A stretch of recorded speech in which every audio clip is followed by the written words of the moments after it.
A love that never ends. Have you ever loved someone so deeply that when they were gone, the whole world felt different? Sometimes love doesn't end, it just changes its shape. This is the story of a man who lost the love of his life and a little golden corgi who never stopped waiting. If you believe that real love never truly dies, hit subscribe and join me for more true stories about love, loss, and the quiet miracles that keep us human. Now, let's begin the story of two souls grow together. There's a small town in Oregon where the streets are lined with maple trees, and every fall the leaves turn into rivers of gold. That's where Evan and Lily grew up, 2 houses apart, 2 lives intertwined, long before they understood what love meant. They walked to school together every morning, he with his skateboard, she with a backpack twice her size. They shared lunches, homework, and dreams that felt too big for such a small town. In high school, they sat under the same oak tree by the football field, talking about life and how strange it was that people grew up just to forget who they were. Lily wanted to be a designer. Evan dreamed of starting a small business, something that would make people's lives a little easier, he always said. Their love was never loud. It wasn't the kind that burned bright and faded fast. It was quiet, steady, like a river running deep beneath the ground. When college came, they both went to Portland State, different majors, same campus. They rented a small apartment off campus, filled with secondhand furniture and too many books. Plants on every windowsill, coffee stains on the counter, laughter echoing late into the night. After graduation, they landed jobs at the same tech company downtown, Lily in design, Evan in project management. It wasn't the job that made it a dream. It was the walk home together, hand in hand, talking about everything and nothing. 2 years later, they got married in a small ceremony behind the old church where they'd met as kids. Only close friends, family, and their corgi, a fluffy little tan dog named Milo, were there. No grand gestures, no destination weddings, just vows whispered under an open sky. Evan and Lily believed in something bigger than luck. They called it faith in the universe, a belief that everything happens for a reason, even the things that don't make sense yet.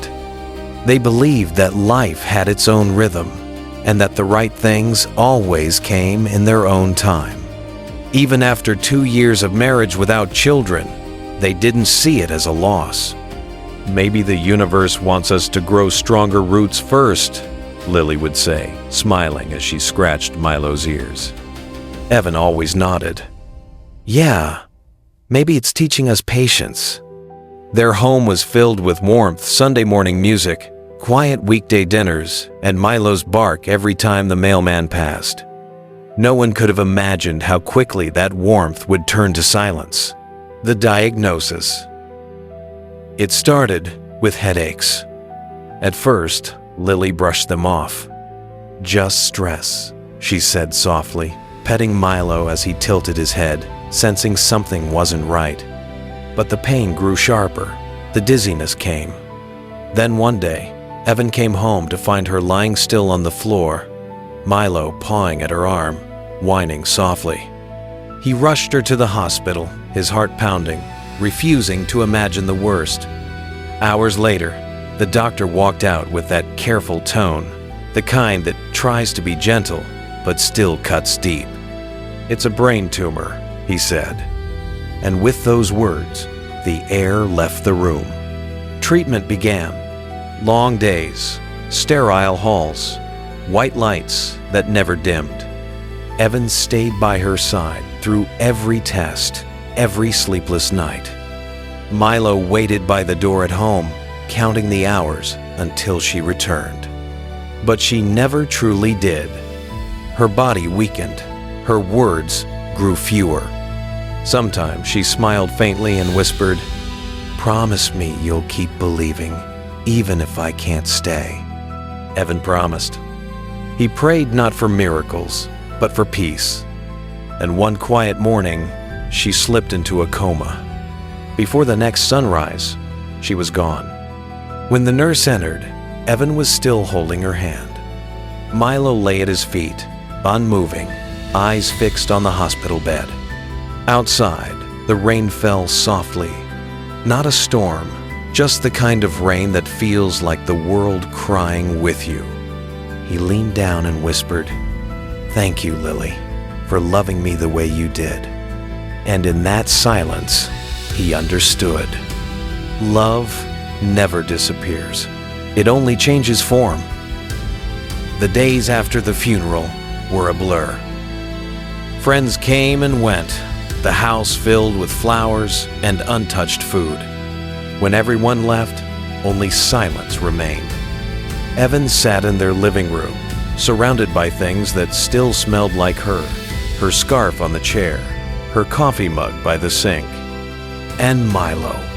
Milo refused to sleep anywhere but beside the bed where she used to lie. Some nights, he whimpered softly, waiting for her voice. Evan would kneel down, stroke his golden fur, and whisper, "I miss her too, buddy." He went back to work sooner than people expected, not because he was fine, but because staying busy was the only way not to drown.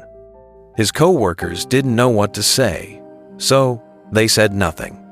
Every evening, when he came home, Milo was waiting, tail wagging, eyes soft. A small reminder that life, somehow, still moved forward. Weeks turned into months. Seasons changed. Evan started journaling again, not about fear this time, but about gratitude. "Love doesn't end with death," he wrote. "It simply finds new ways to exist in memories, in kindness, in the way we keep showing up." He took Milo on long walks to the park they used to visit. There, under the setting sun, he realized the faith Lily always talked about wasn't about denying pain. It was about trusting that it has meaning. He began volunteering at a nearby animal shelter. He told stories of Milo and Lily not as tragedies, but as reminders of how short and precious love really is. And people listened. Some cried, some smiled. All of them understood. One evening, sitting on the porch with Milo's head resting on his knee, Evan looked up at the stars. He remembered Lily once whispering before falling asleep, "We don't lose people, Evan. We just learn to walk with their light instead of their hand." The wind was gentle that night, and for the first time, Evan smiled, not the forced kind, but the kind that feels like peace finally coming home. Milo barked softly, as if agreeing. Somewhere beyond the stars, Lily smiled too. Time, as it always does, carried on. The sharp pain softened into something quieter, not gone, but gentler. Evan still talked to Lily sometimes, not out loud, but in the quiet moments. When the coffee brewed, or when sunlight poured through the kitchen window, painting everything gold. He never moved away.